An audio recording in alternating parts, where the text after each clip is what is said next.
3 years this week since a Saudi-led coalition stepped into Yemen's civil war. And what have we got? The Arab world's poorest nation on the brink of the world's worst famine. Our show today features France 24's exclusive report. The contrast, the reality inside Yemen with, the abstract game of geopolitical chess unfolding abroad. On the one hand, you got the Saudi crown prince drumming up support in the U.S., France blaming Iran for arming rival Houthi militias, Iran blaming Paris and the UK for arming the Saudi-led bombing campaign, and no headway in UN peace efforts. So how do you stop the suffering? How can Yemenis themselves take the initiative for peace? When will the ordeal end? Today in the France 24 debate, we're looking at what's been 3 years of hell for Yemen. And with us, former diplomat Sadek Alsaar, who is president of Salam for Yemen. Thank you for joining us. Thank you. Thanks as well to Donatella Rivera, senior crisis response advisor for Amnesty International. Welcome to our studios. And from London, he was an activist who protested against then-President Saleh during the Arab Spring in 2011. Today, Baras Shiban is a human rights advocate with Reprieve UK. Thank you for being with us. The France 24 debate on Facebook and Twitter, the hashtag F24debate. Now, before we go to our panel, let's go to that report. Amar Al-Hamidawi and Cyril Payan went to Yemen for reporters, the France 24 investigative news magazine. They begin north of the second city, Aden, in a story read by Catherine Viet. We are heading north towards the front line. It splits the country in two. More than 300 kilometers of coastal road, military roadblocks, and abandoned villages. The sea in the desert stretch as far as the eye can see. The Gulf of Aden, the Somali coast, Djibouti, then the Straits of Bab el-Mandeb, or the Gate of Tears. We enter into the heart of Yemen, where one of the least reported conflicts on Earth is being played out. The village of Al-Taryata was until recently still held by the Houthi rebels, who control North Yemen and the capital, Sana'a, less than 200 kilometers away. There is no one here anymore except the southern militia, who are massing their forces in the region to better control the buffer zone. From here on, you can only go forward in an armored convoy. We're continuing the offensive against these dogs. We advance in front of the enemy. We clear everything too. We're getting rid of mines in fields, villages, and this road, of course. This tank unit is part of the elite forces of the Southern Resistance, the armed wing of the coalition led by the United Arab Emirates and Saudi Arabia against the Houthi rebellion, which the coalition says is financed by Iran. The tanks will advance a few kilometers, taking the front a little further north into the desert.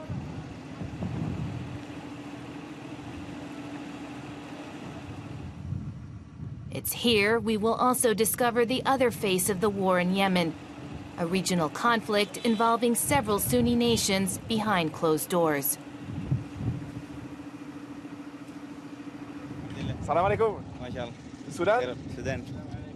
It's hard to know what the real mission of these Sudanese forces in Yemen is, but their message leaves no room for confusion.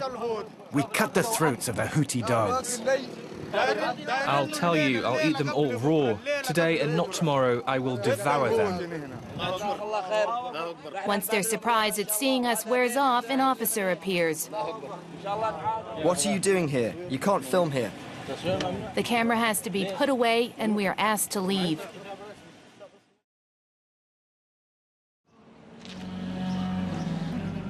Aden, the ancient capital of the Kingdom of Saba. From the time Yemen was known as Blessed Arabia.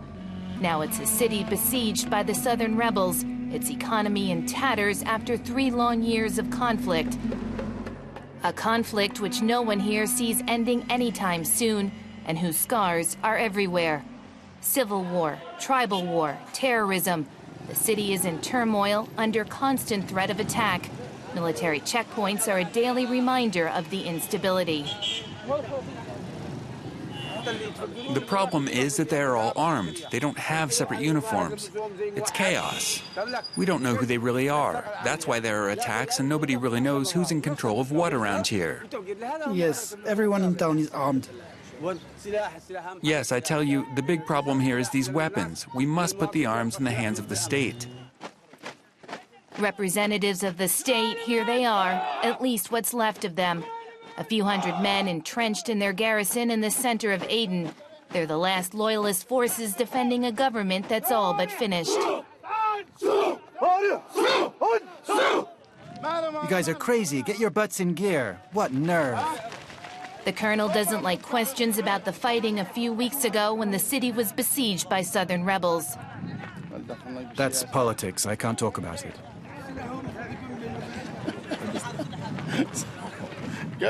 But we're talking about the war and not politics, right?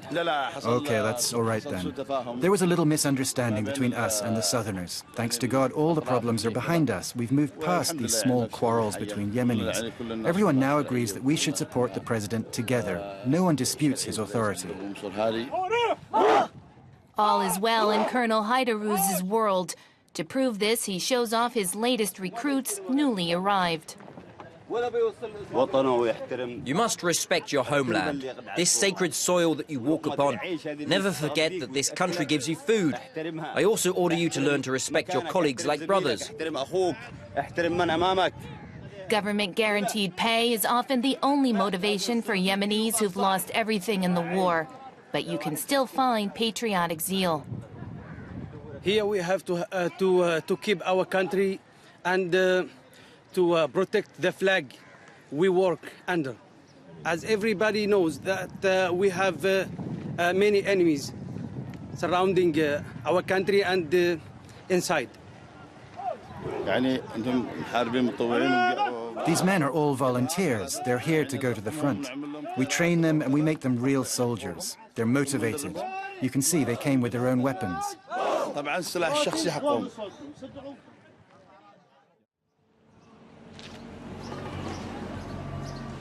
But the colonel's optimism may be the last hurrah of a routed army.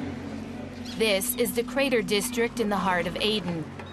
Among the million residents, there is a new population. The refugees from this war are everywhere, often forced to beg. We have nothing to live on, no money, no resources. It will be 4 years that we've eked out a living. Sometimes we get some help from the family, but we can only rely on ourselves.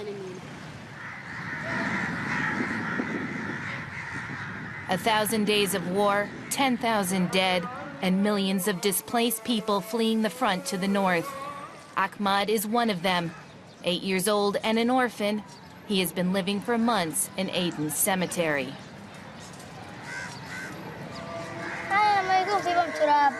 I found a bit of work. I clean the graves. I water the plants. There are always a lot of people who gather here. A lot of people come here. I can get some money. Sometimes I get 300 or even 500 rials. It's a good job, actually. A few months ago, Ahmad joined a group of street children, refugees who don't appear in official statistics. Frankly, I'm not complaining.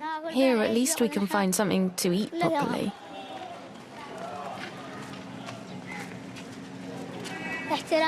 It's true, we live from day to day.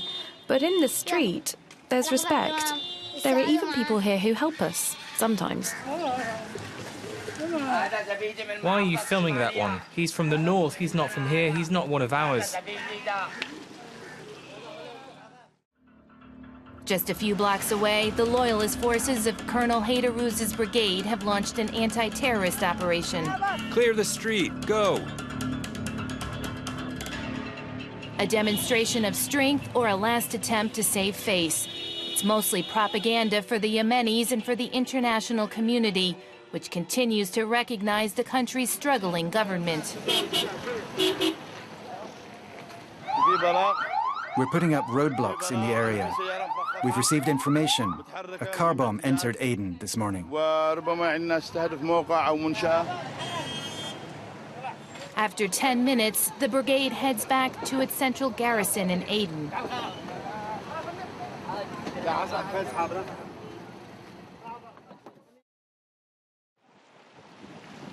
In one of the most secure areas in Yemen's second city, we meet one of the country's strongmen, a warlord and self-proclaimed governor of Aden. The enemy we face is clearly identified, but extremely dangerous. He is an enemy with multiple faces. He receives massive logistical and financial support from abroad. It is the axis of evil that sends him millions of dollars. This enemy comprises the jihadists of Daesh and Al-Qaeda, the Houthis and the forces of former President Saleh. But thanks to God and also thanks to the support of the United Arab Emirates, Saudi Arabia coalition soldiers and all the forces working for freedom, we control the situation and the city of Aden. The Gulf of Aden and access to the vast Indian Ocean is one of the major strategic issues of the Yemeni conflict. Controlling the sea is one of the keys to the war. Those who live along the coast now find themselves on the front line. There are plenty of coalition military boats on the open sea.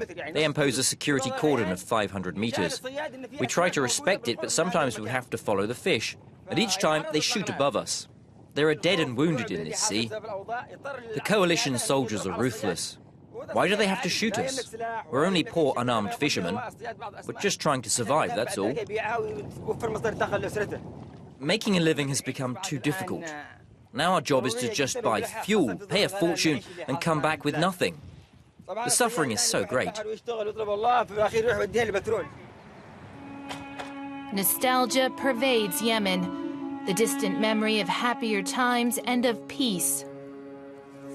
If I could get back some of the good times that have passed, I'd be happy. This goes for fishing, of course, but it's not just that. It's also the relationships with the other fishermen. Before, if your neighbor didn't see you for a few hours, he'd be worried. Now we can stay home starving for a week without anyone coming to check. As the saying here goes, our elders have gone and good manners disappeared with them.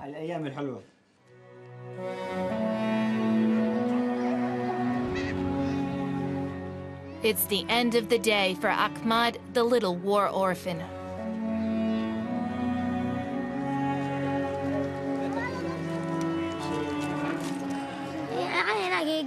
It ended up being impossible to stay in the north.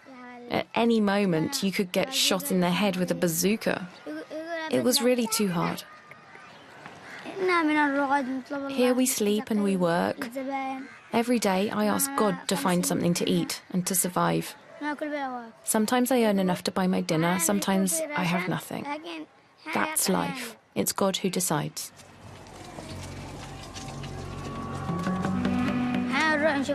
Sometimes in the north, we would queue up for aid, but often there were too many people.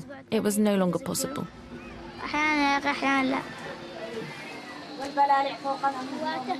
Ahmad is now a well-known figure in the community that sprung up in the Aden cemetery. The others, too, were displaced victims of this conflict. It breaks my heart to see him like that. I dream that he goes to school and not that he works from morning till night. This is only one sure thing for his future, education. It's so sad for this kid. We found him abandoned, but as God is my witness, we treat and love him like a son.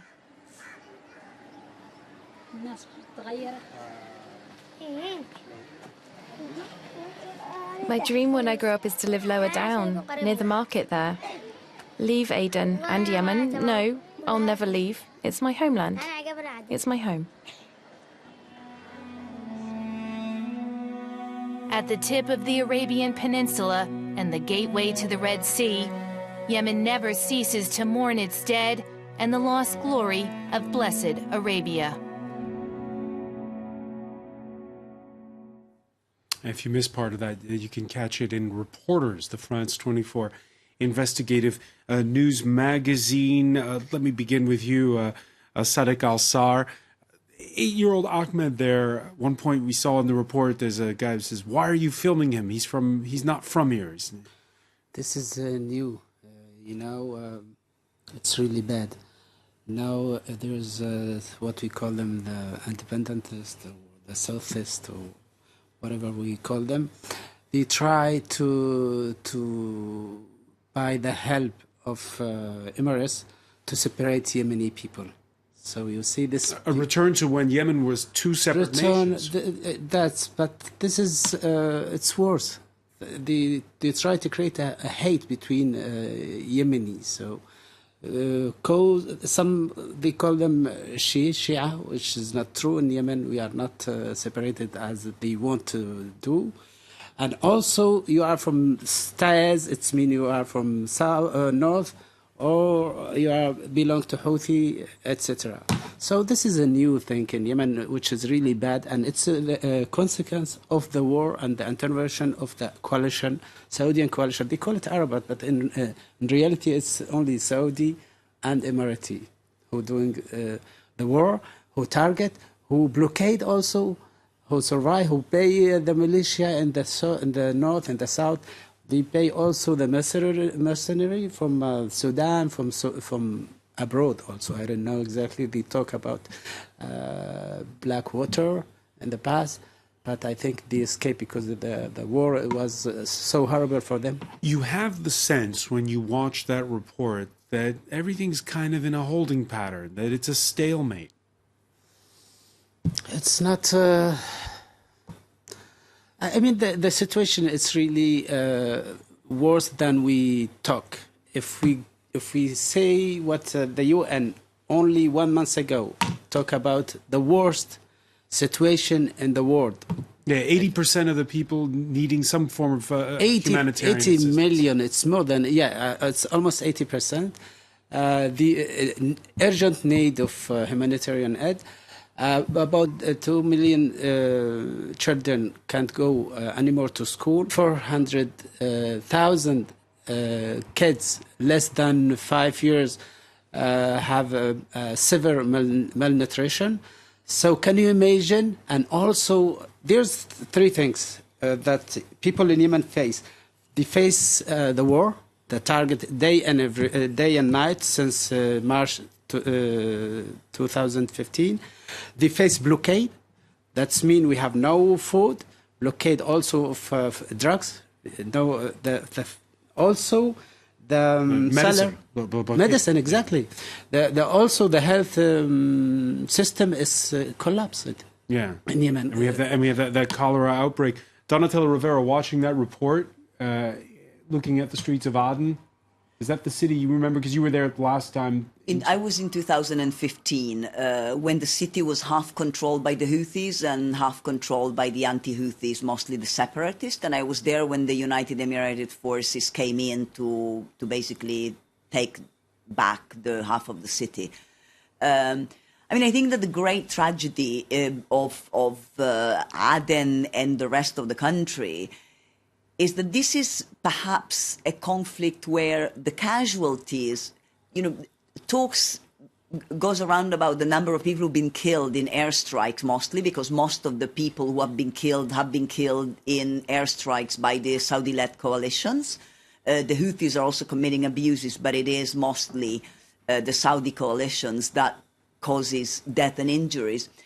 But also on top of those, more than 5,000 civilians reported killed by airstrikes and other types of attacks, is the huge number of Yemenis who have died and who continue to die every day, completely unnecessarily, of completely curable, very, very easily curable diseases, which is a direct cause of the blockade that is being imposed by the coalition.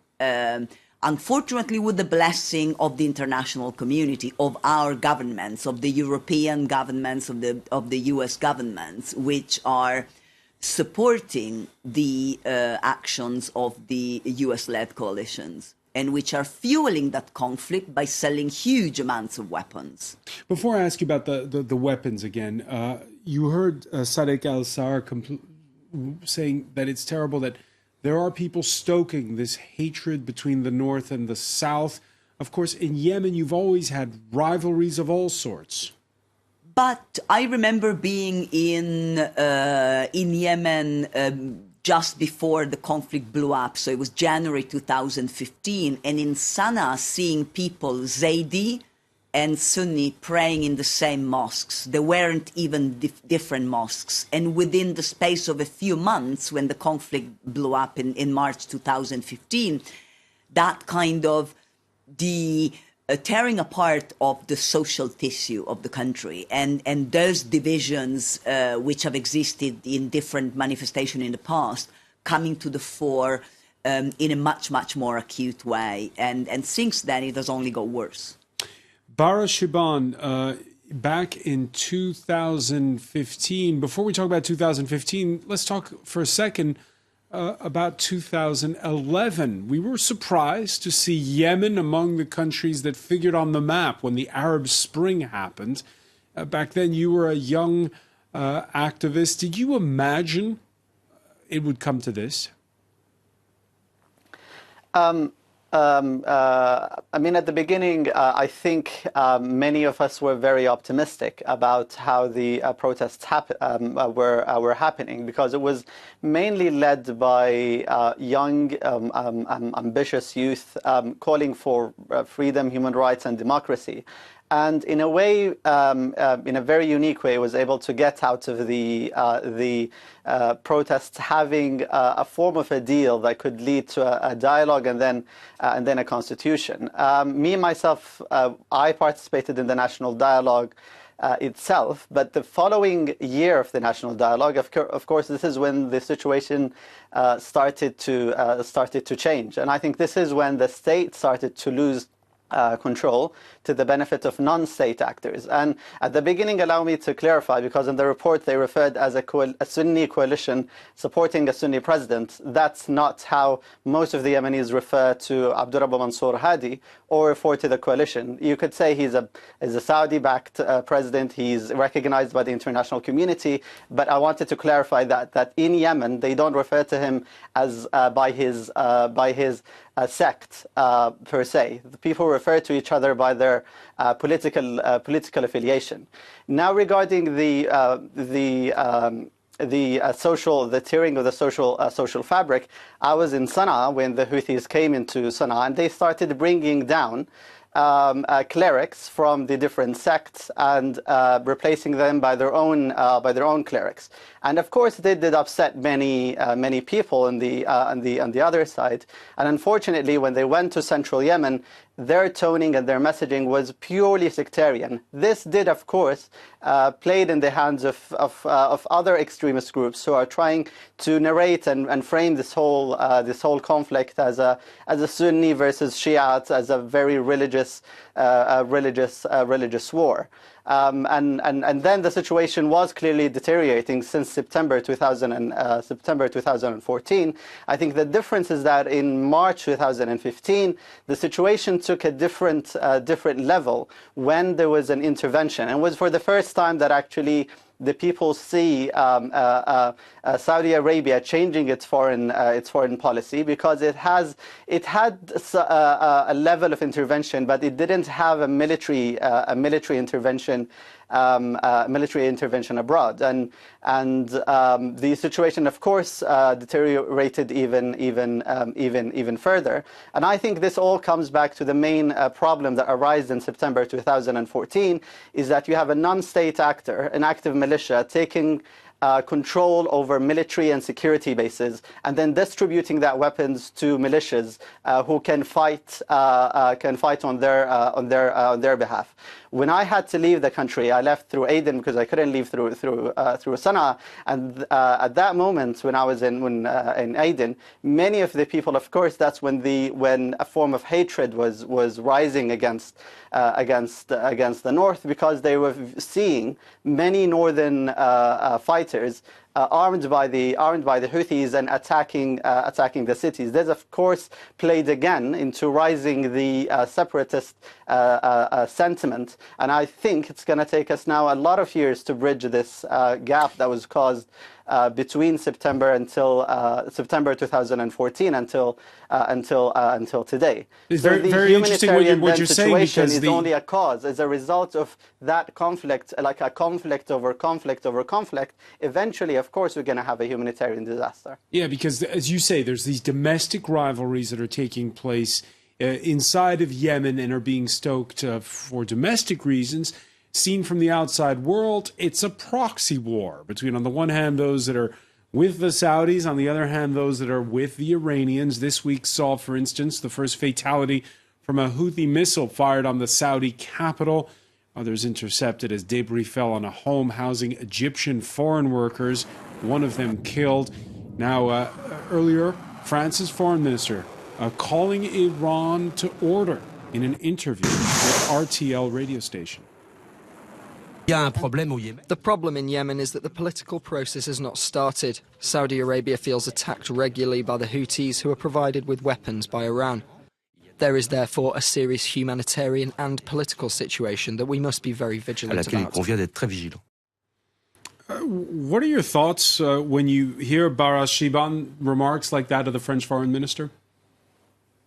I mean, I think, yes, it has an element of a proxy conflict, but actually I don't think it is still the root cause of the problem is still Yemeni, despite 3 years of more than 3 years of conflict, which means the maximum that the international community will be able to do by having this I think simplistic approach to the conflict, that they will maybe manage to have a resolution between the Houthis and Saudis to have some form of a calm or a ceasefire at the border, but it will not resolve the conflict inside Yemen, the problem inside Sana'a. And I think this is, again, we have non-state actors, in fact, being in charge and for the first time challenging the role of the states. And this happens. So what do you do? How do you resolve that? How do you bridge that divide between those non-state actors? The political resolution eventually should be based on a compromise from the Yemeni government. They need to realize there needs to be a compromise towards giving political compromises, meaning there will be a new government to be formed. From the Houthis and the other factions like the Southern Transitional Council in the south, they should recognize, in order to be part of that political resolution, they need to agree to a security concession. And I think that's the only way. If people from both sides are not ready to meet halfway through a compromise, that's the basis of a resolution. This means that the conflict will go on, will carry on. Sadek Alsaar, you agree? No, absolutely not. It's not a proxy war, first of all, that Saudi want to show, and also USA and French government and UK, because they support this war. It's not also civil war, what Bara tell, because who is bombarding? Who's doing the blockade? Who's starving Yemeni people? Who bombard day and night? Okay, we can say Iran is here, but Iran, they didn't bring not even a glass of water for Yemeni people. So, come on, Saudi also with Emirates pay a militia in the south and the north every day, and they create a hate between Yemeni. So come on, how can we say it's a proxy war? Okay, they want to, by the propaganda and by the conference press of Minister of Foreign Affairs, Saudi Minister of Foreign Affairs every day and night, and now today, French Minister of France take the defense and say, okay, we can say there is Iran. I think the Houthi, if it is true, there is Iran, they need, absolutely, believe me, they need a system Aryan defense instead of missile. Those missiles, it's belong to the south, Yemen, before 1991, and or 90 maybe, and also belong to the north because Saleh buy many of them from North Korea. So come on, let's be honest and talk about what Yemeni people facing. So it is outside meddling, you're saying, and that it is, and that without the outside meddling, it can all be solved. Yemeni, as he said, it's interesting what he said. Yemeni people dialogue together or face a dialogue, national dialogue for 2 years. We are close to have a solution when Saudi Arabia attack Yemen. Why? Because they don't. The reality, they make a cow in Yemen as they do in Syria and Libya to against the people in Yemen, because the revolt or the against the ancient the old regime. Sorry. All right. The argument over who is to blame, whether or not it's a proxy war, certainly a lot of eyebrows raised by the Saudi Crown Prince's visits abroad, first to the UK, there were protests there, and then to the US, where before going to New York and the United Nations, Mohammed bin Salman was at the White House, where he shopped for some military hardware, it seems. If you look in terms of dollars, $3 billion, $533 million, $525 million, that's peanuts for you. Should have increased it. $880 million, $645 million, $6 billion, that's for frigates. 889 million, 63 million, and that's for various artillery. Donatella Rivera, your thoughts? Well, I can add some more to this, and let's do the sums. Just over the last 9 months, Saudi Arabia bought $54 billion worth of military wear from the US alone. And then there is all the other billions that they have bought from France and from other countries. Mohammed bin Salman is coming to France very soon, in the coming days, so there will be more spending in weapons also here. And that's what has killed most of the Yemenis who have died in this conflict. I think that it's important between what the other participants in these debates have stressed. I think I'd like to keep away from politics and look at facts. The overwhelming majority of the people who've been killed in Yemen have been killed by indiscriminate bombardments by the Saudi coalitions, including with internationally banned weapons such as cluster bombs that I've seen with my own eyes. I'm not saying that the Houthis wouldn't do the same if they had the same weapons. Secondly, in terms of supplies for the Houthis, perhaps what started to be talked about has come to pass. In the early period of the conflict, I saw no evidence that the Houthis were using weapons from Iran. They had plenty and more of what they inherited from the previous regime. So they didn't really need to go shopping around. Now, perhaps, that's changing a little bit. But the fact remains that most Yemenis are being killed by US-made bombs being dropped by the Saudi coalition, and that this humanitarian crisis, which is indeed the worst humanitarian crisis in the world, is entirely man-made. People are starving, people are dying of cholera, people are dying of preventable diseases because the Saudi-led blockade does not allow these goods into Yemen. If they want to have inspections and prevent weapons from getting into Yemen, that's very well, and they should do so. They said they were getting rid of the blockade last week. But they have not got rid of the blockade. And as a result, we are seeing nations where the overwhelming majority of the population, more than 22 million people, need aid now, where 8 million people are on the brink of famine, where last season around, we saw 1 million cases of cholera. These are the facts, and there is one culprit which bears responsibility for causing this hardship above all else. But everybody should be held accountable, and holding accountable means not selling weapons to players who have proven beyond any shadow of doubts that they are misusing these weapons against defenseless civilians. You heard Baraz Shaban say that at the end of the day, what's going to end all of this is a political compromise. Is that doable? Every conflict, I think in today's age, there is no war that ends with a military victory alone. There always has to be some political solution. And accountability comes into it.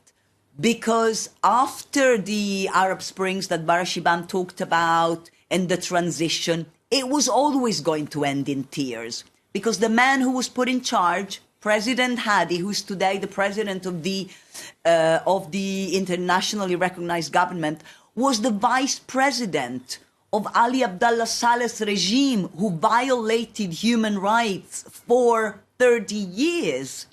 And complete impunity was granted to President Saleh and to his incumbent, who is today's current president. So impunity fuels conflicts, and we are seeing the concrete manifestation of that today. So ultimately, whatever political deal will be achieved sometime down the line, accountability has got to be a key part of that, because otherwise we are going to repeat a situation that has taken us to where we are today, and that's a very bad place indeed. Barashiban in London, I want to thank you for joining us. I want to thank Sadek, Alsaar. I want to thank as well Donatella Rivera. Stay with us, though.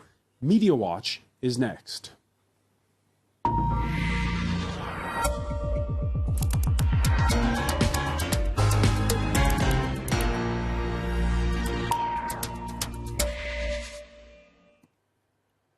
All right, and we say hello to Emma James. Hi, Emma, the panelists talking about how there's plenty of blame to mete out all around.